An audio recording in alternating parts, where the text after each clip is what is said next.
With an ABC 15 exclusive, a cop who killed, fired from the force, is now getting paid, collecting a taxpayer-funded check every month for the rest of his life. ABC 15 investigator Melissa Blasius went to Mesa City staff asking how this ex-cop went from fired to medically retired. January 2016. Then Officer Philip Mitch Brailsford, on the right of your screen, was looking for a person with a rifle at a hotel. This man, Daniel Shaver, is the suspect. Brailsford shoots and kills him. Quickly reaches back as if he's reaching for a weapon. But Shaver was unarmed. What happened was wrong.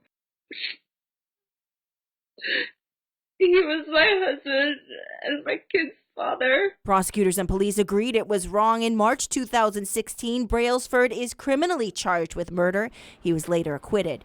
He also received a notice of dismissal, fired from Mesa Police for violating 6 policies, including willful disobedience of rules or orders and conduct unbecoming an officer. All that was very public, but what happened a couple years later is just coming to light now. A deal between Brailsford and the Mesa City Manager's office allowing him to apply for medical retirement and an accidental disability pension. His termination was undone and he was allowed to come back with no pay in order to get this done. He was eligible for retirement benefits, so he applied for them.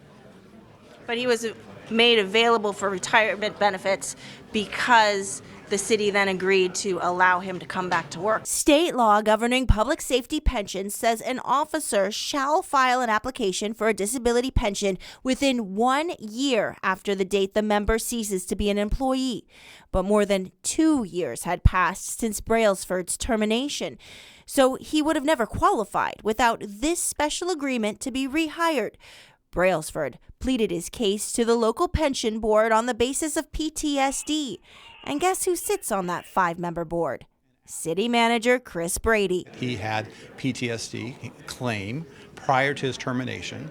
So in fairness, he was given the opportunity to make that appeal to the board.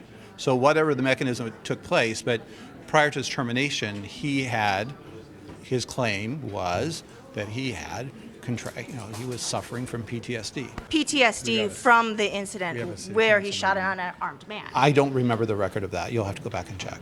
You don't remember what his PTSD came from? Okay, I've got to get We have to upstairs. start. Thanks. We're already 15 minutes late. Brailsford's attorney confirms the PTSD stemmed from the Shaver shooting itself and the murder case afterwards. So again, we look at state law governing these pensions, which says an officer is eligible for an accidental disability pension if the member's employment is terminated by reason of the accidental disability. But as we said, Brailsford was originally terminated for violations of Mesa Police Department policies related to the shooting, not for having PTSD. And a decision was made by a board. Right, so I you're think on that board. Right, so you should ask the board chair and get the minutes from the meeting and find out what happened. Well, I do have the minutes right here. And the city manager, he was a yes vote, granting Brailsford a $2,500 a month pension. As for Brailsford, he'll get a neutral reference if a future employer calls Mesa.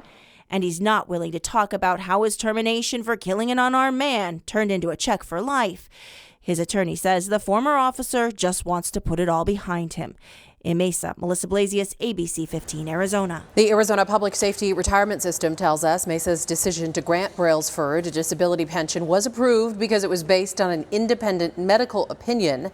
A state spokesperson says Mesa pays pensions out of its own fund and can hire, fire, or retire employees as they see fit.